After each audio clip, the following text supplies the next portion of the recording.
Welcome, Shamstars. Today's topic स्वर लिपि। संगीत में प्रत्येक रचना स्वर और ताल के माध्यम से ही की जाती है, चाहे फिर वो गीत हो, भजन हो, सुगम संगीत हो या फिर हमारा हिंदुस्तानी शास्त्रीय संगीत हो। भारत के इतिहास के अनुसार शास्त्रीय संगीत में स्वर लिपि की पद्धति लगभग 90 वर्ष पुरानी है। इससे पहले स्वरों को मौखिक रूप से ही याद किया जाता था। गुरु शिष्य परंपरा के अनुसार जिस प्रकार से गुरु शिष्य को गायन और वादन की विद्या सिखाते थे, शिष्य लगभग रूबरू ठीक उसी प्रकार से अपने गुरु को नकल करते हुए वैसे ही ज्ञान प्राप्त करते थे। अर्थात अगर गुरु गायन वादन सिखाते हुए अपने गर्दन को हिला रहे हैं, शिष्य भी गर्दन को हिलाते थे। अगर वो अपने हाथ को हिला रहे हैं, शिष्य भी अपने हाथ को हिलाते थे। उस वक्त ये ज्ञान सिर्फ मौखिक रूप से ही था, इसका कहीं भी लिखित रूप से प्रचार नहीं था।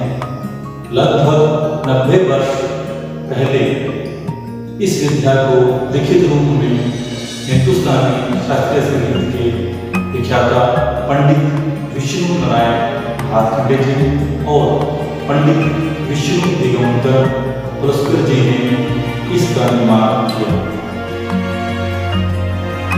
शास्त्रीय संगीत में पंडित विष्णु नारायण भातखंडे जी की स्वर लिपि अत्यधिक ही सरल और प्रचलित है।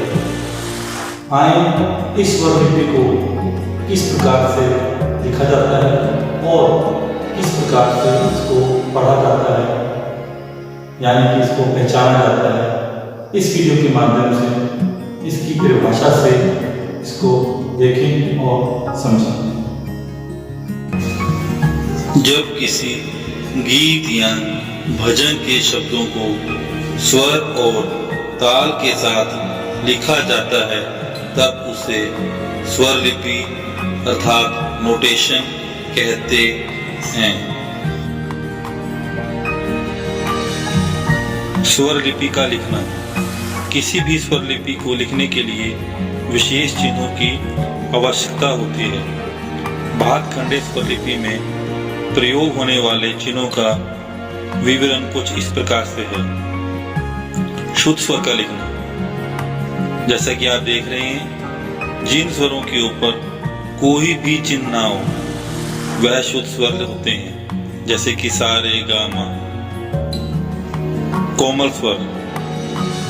कोमल स्वरों के लिए स्वरों के नीचे लेटी रेखा लगा दी जाती है, अर्थात इन्हें अंडरलाइन कर दिया जाता है, जैसे रे कोमल, गा कोमल, धा कोमल और नी कोमल।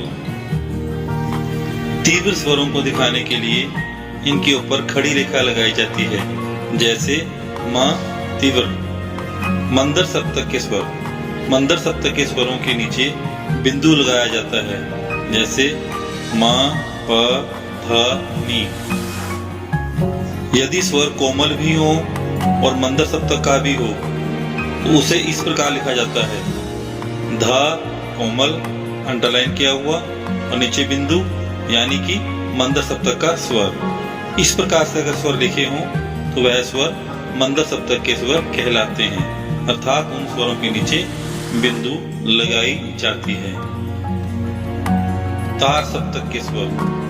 तार सप्तक के स्वरों को दिखाने के लिए भातखंडे पद्धति अनुसार उनके ऊपर बिंदु लगाई जाती है, अर्थात जितने भी स्वर के ऊपर बिंदी लगी होगी वो सभी स्वर तार सप्तक के स्वर कहलाएंगे।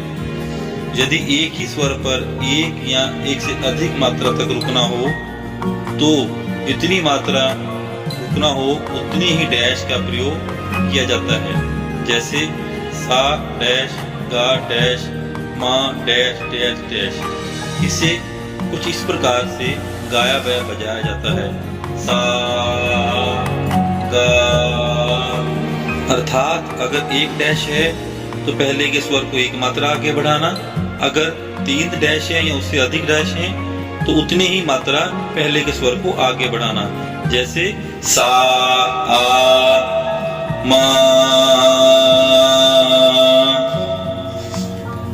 एक ही मात्रा में 2 या 2 से अधिक स्वरों को लिखने के लिए स्वरों के नीचे अर्धचंद्राकार लगाया जाता है।